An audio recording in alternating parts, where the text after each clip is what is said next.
Naples, formerly a lawless and dangerous city in Italy that should have been avoided, is in the midst of a spectacular recovery, and it is charming, motley, and run-down. Travelers who in the past would have avoided this rough-hewn city are now flocking here in droves. Back on the map thanks to the success of Elena Ferrante's Neapolitan novels and Roberto Saviano's crime saga Gomorrah, as well as the international TV adaptations of both, the city has been put back on the map. However, a significant portion of its personality and old-world charm have been preserved. The back alleyways are covered with laundry, the markets are stuffed to the brim with delicious-smelling local products, and life here is lived on the streets. Number 4. Bologna.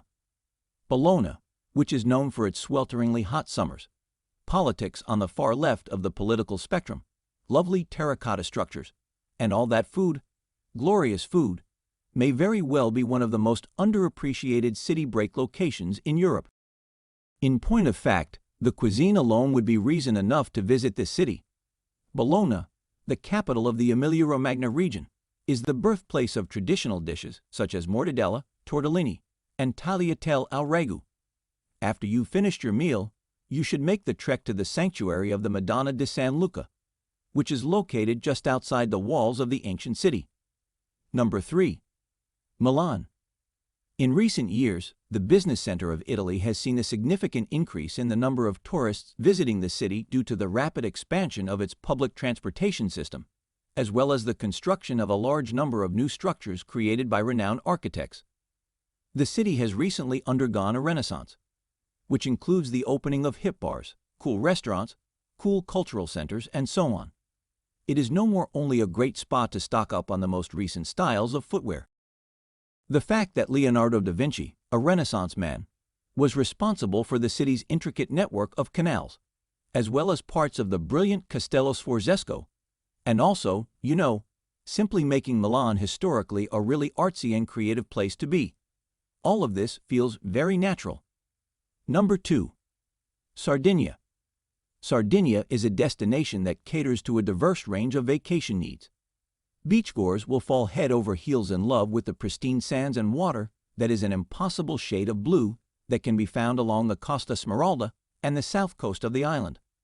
Hikers and anyone who enjoy the outdoors might spend days exploring the interior, which appears to have changed very little over the past few centuries.